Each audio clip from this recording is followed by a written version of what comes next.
राधे राधे। श्री शिवाय नमस्तुभ्यम। नमस्कार।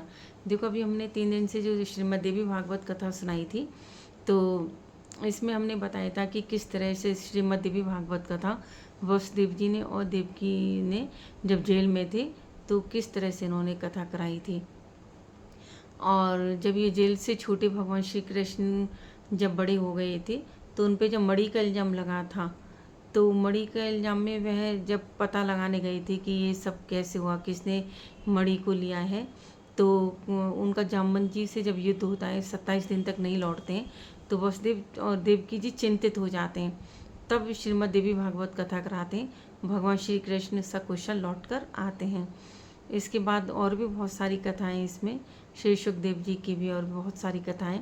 फिर अब मधुकैटभ नामक राक्षस का वध कैसे हुआ, तो इसके बारे में भी कथा है कि किस तरह भगवान जब पूरी सृष्टि पे कुछ भी नहीं था, चारों तरफ जल ही जल था, और विष्णु भगवान क्षीर सागर में आराम से सो रहे थे, तो और योग निद्रा जो है माँ भगवती का रूप, उन्होंने विष्णु भगवान पे योग माया का इस तरह प्रभाव डाला था कि वे अपने नींद में सोए हुए हैं।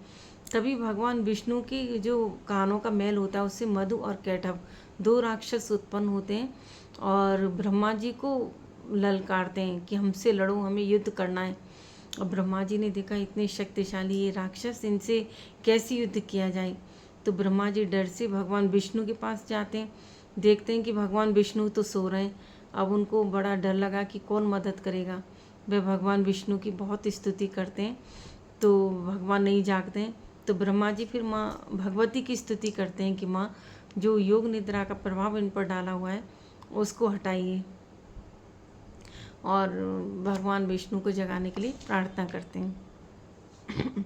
सौम्य यच्चिता प्रोक्तम शौर्ययुधम महाण्वी मधुकैटभ्यो सार्धम 5 वर्ष सहस्त्रकम। देखो, ऋषिगण बोले, ही सौम्य, आपने मधु और कैटभ के साथ भगवान विष्णु द्वारा महासिंधु में 5000 वर्षों तक युद्ध किए जाने की पहले चर्चा की थी। सॉरी, महावीर संपन्न, किसी से भी पराभूत न होने वाले तथा देवताओं से भी अपराजय वे दोनों दानव उस एकारण के जल में किस तरह आप प्रादुर्भूत हुए, वे असुर क्यों उत्पन्न हुए तथा भगवान के द्वारा उनका वध क्यों नहीं किया गया।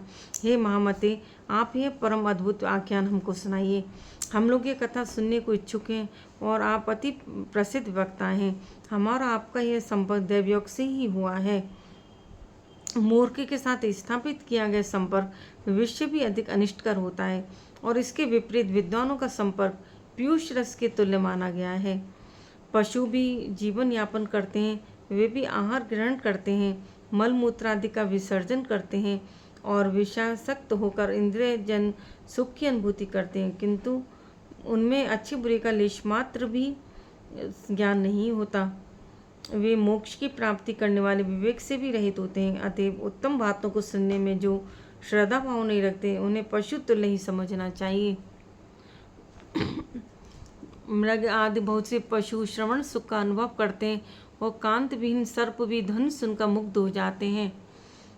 5 ज्ञानेंद्रियों में श्रवणेंद्रियां तथा दर्शनेंद्रियां दोनों ही शुभ होती हैं, क्योंकि सुनने से वस्तुओं का ज्ञान प्राप्त होता है और देखने से मनोरंजन होता है। हे महाभाग, विद्वानों ने निर्धारित करके कहा है कि सात्विक, राजस तथा तामस वेदानुसार श्रवण 3 प्रकार का होता है। फिर आगे कथा में इस तरह से कथा में पूरा वर्णन आया हुआ है। अतएव ही महामते, पूर्व काल में द्वैपायन महर्षि व्यास से सुनी समस्त कामनाओं को सिद्ध करने वाली परम पवित्र पौराणिक कथा कहिए। तो गला मेरा खराब सा हो रहा है थोड़ा सा। सूती जी बोले, महाभाग, इस पृथ्वी लोक में आप लोग धन्य हैं और मैं भी धन्य हूँ, क्योंकि आप लोगों में कथा श्रवण के प्रति और मुझ में कथा वाचन के प्रति विवेक जागृत हुआ है।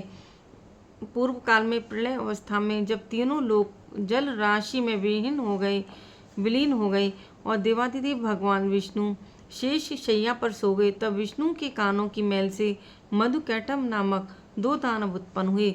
वे महाबली दैत्य उस महासागर में बढ़ने लगे। पता नहीं, गला खराब हो रहा है थोड़ा।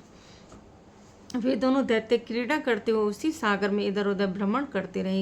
एक बार क्रीड़ा परायण विशाल शरीर वाले उन दोनों भाइयों ने विचार किया कि बिना किसी कारण के कोई भी कार्य नहीं होता। ये एक सार्वत्रिक परंपरा है। बिना किसी आधार के आधे की सत्ता कदापि संभव नहीं है। अतः आधार आधे का भाव हमारे मन में बार बार आता रहता है।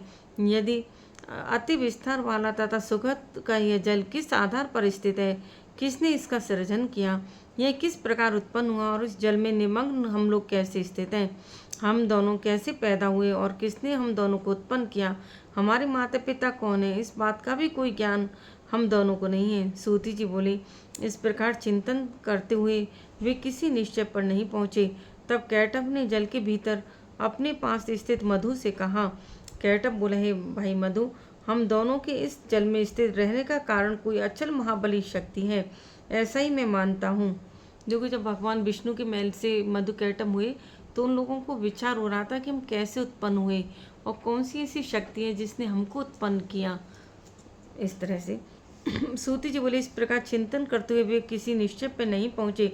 तब कैटभ ने जल के भीतर अपने पास स्थित मधु से कहा। कैटभ बोला, हे भाई मधु, हम दोनों के इस जल में स्थित रहने का कारण कोई अचल महाशक्ति है, ऐसा ही मैं मानता हूँ।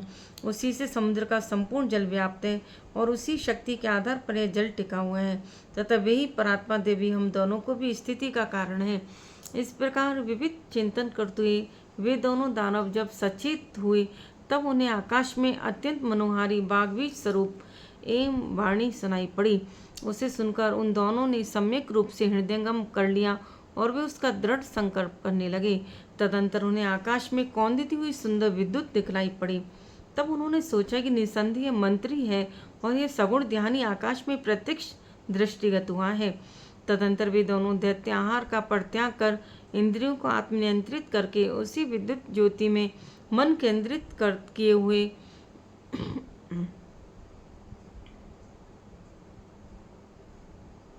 समाधिष्ट भाव से जप ध्यान करने में लीन हो गए। इस प्रकार उन दोनों ने 1000 वर्षों तक कठोर तपस्या की, जिसमें परात्परा शक्ति उन दोनों पर अतिशय प्रसन्न हो गई। घोर तपस्या के लिए अपने निश्चय पर दृढ़ रहने वाले उन दोनों दानवों को अत्यंत परेशान देखकर उन पर कृपा के निमित्त यह आकाशवाणी हुई, हे दैत्यो, तुम दोनों की कठोर तपश्चर्या से मैं परम प्रसन्न हूँ। अतएव तुम दोनों अपना मनवांछित वरदान मांगो, मैं अवश्य दूंगी। सूत जी बोले, तदंतर उस आकाशवाणी को सुनकर उन दानवों ने कहा, हे देवी, हमारी मृत्यु हमारी इच्छा अनुसार हो। हे सुव्रते, हमें आपकी ही वरदान दीजिए। वाणी ने कहा, हे दैत्यो, मेरी कृपा से अब तुम दोनों अपनी इच्छा से मृत्यु को प्राप्त होगे। दानव और देवता कोई भी तुम दोनों भाइयों को पराजित नहीं कर सकेंगे, इसमें संदेह नहीं है। सूत जी बोले, भगवती से ऐसा वरदान प्राप्त कर वे दोनों दैत्य मंदोन्मत्त होकर उस महासागर में जलचर जीवों के साथ क्रीड़ा तत्पर हो गए। हे विप्रो, कुछ समय व्यतीत होने पर उन दानवों ने संयोगवश जगसृष्टा ब्रह्मा जी को कमल के आसन पर बैठे हुए देखा। गला ऐसा हो रहा है, सॉरी। उन्हें देखकर युद्ध की लालसा से वे दोनों महाबली दैत्य प्रसन्न उठे और ब्रह्मा जी से बोले, हे सुव्रत, आप हम लोगों के साथ युद्ध कीजिए, अन्यथा यह पद्मासन छोड़कर आप अविलंब जहाँ जाना चाहें वहाँ चले जाइए। यदि आप दुर्बल हैं तो इस शुभ आसन पर बैठने का आपका कोई अधिकार कहाँ? कोई वीर ही इस आसन पर उपभोग कर सकता है। आप कायर हैं, अतः अतिशीघ्र इस आसन को छोड़ दीजिए। उन दोनों दैत्यों की बात सुनकर प्रजापति ब्रह्मा चिंता में पड़ गए। तब उन दोनों बलशाली वीरों को देखकर ब्रह्मा जी चिंतातुर हो उठे और मन ही मन सोचने लगे कि मुझ जैसा तपस्वी इनका क्या कर सकता है। बोलो दुर्गे माता की जय। और 7वां अध्याय देखो, देवी भागवत बहुत ही एकदम बहुत पुण्य, बहुत भाग्य से मिलती है। इसका एक शब्द, एक अक्षर भी हमारा कल्याण कर सकता है। इसी तरह से मधुकैटभ भगवान विष्णु के कान से उत्पन्न होते हैं। फिर उनको लगता है कि हम कहाँ से आए, कि हमारा जीने का उद्देश्य क्या है, और माँ भगवती की वह स्तुति करते हैं। उनको पता चलती है कि माँ भगवती ने ही हमको इस दुनिया में भेजा है। विष्णु भगवान के कानों के मैल के माध्यम से तो भगवती माता को प्रसन्न करते हैं, उनकी स्तुति करके, पूजा पाठ करके। और माँ कहती है वरदान मांगो, तो वह वरदान मांगते हैं कि हमारी मृत्यु हमारी अपनी इच्छा से हो। तो विष्णु भगवान से उनका 5000 वर्षों तक युद्ध होता है और भगवान विष्णु उन दोनों को फिर मार देते हैं, मधुकैटभ को दोनों को भगवान विष्णु मार देते हैं।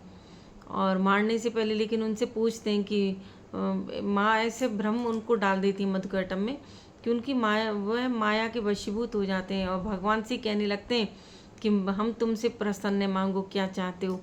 तो भगवान कहते हैं कि मेरे हाथों तुम्हारी मृत्यु हो। तो मधुकैटभ इस तरह से फिर अपनी मृत्यु स्वीकार कर लेते हैं, भगवान के हाथों मारे जाते हैं।